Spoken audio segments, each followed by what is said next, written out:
We have more than 1.7 million followers globally, which means that we have more followers than the State House, more followers than K24, more followers than the People Daily, more followers than the Star newspaper.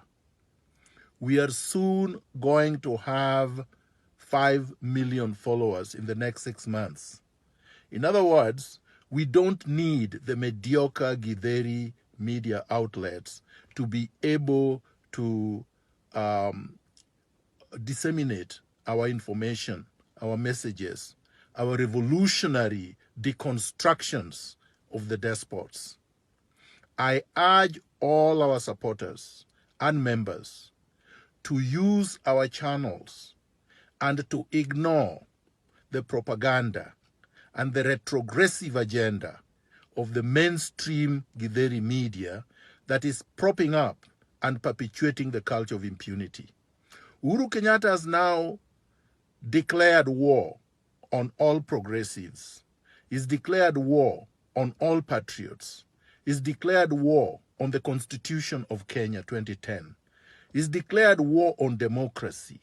Uhuru J. Metameta Wanjohi has declared war on good governance and the rule of law.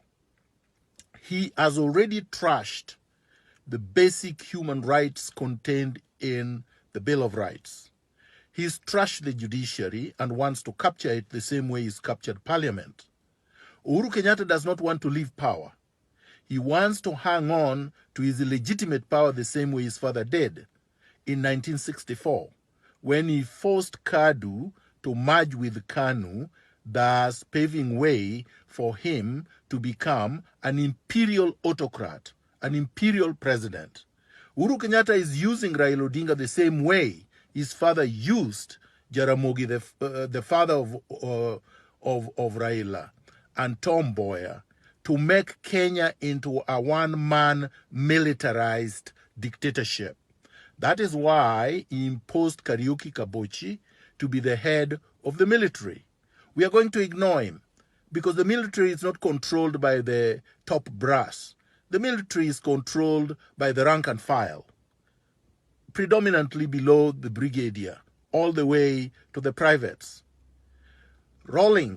Jerry Rawlings, was just a lieutenant flight pilot. The great revolutionary Thomas Sankara was just a captain. He was not even a major. Revolutionaries are not brought by the top brass. Revolutionaries in the military often support students, progressive revolutionary students, progressive radical intellectuals, and progressive workers, teachers, and peasants.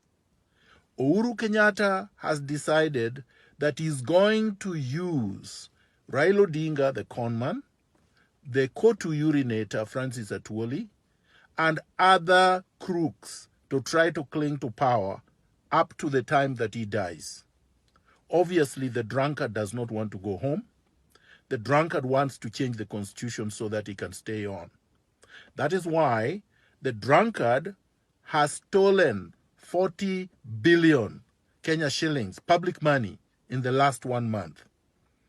As the people in Nyando and thousands of people in Pokot die in floods and landslides, Uhuru Kenyatta is entertaining his crooks in State House. The social distancing that he announced for the rest, the ordinary citizens, he's not exercising. He said that it is criminal for more than 4 people or more to meet in one place. Well, yesterday, he just had a party with his minority wing of the Jubilee Party. He invited 58 members of his Jubilee Parliament and nominated members of Parliament.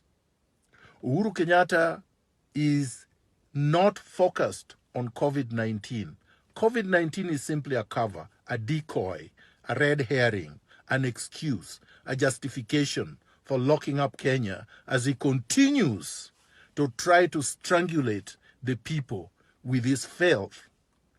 So today, comrades, patriots, we are declaring war on Uhuru Kenyatta, and we have to use all means necessary, particularly the social media and WhatsApp and telegraph and all modern means of communication.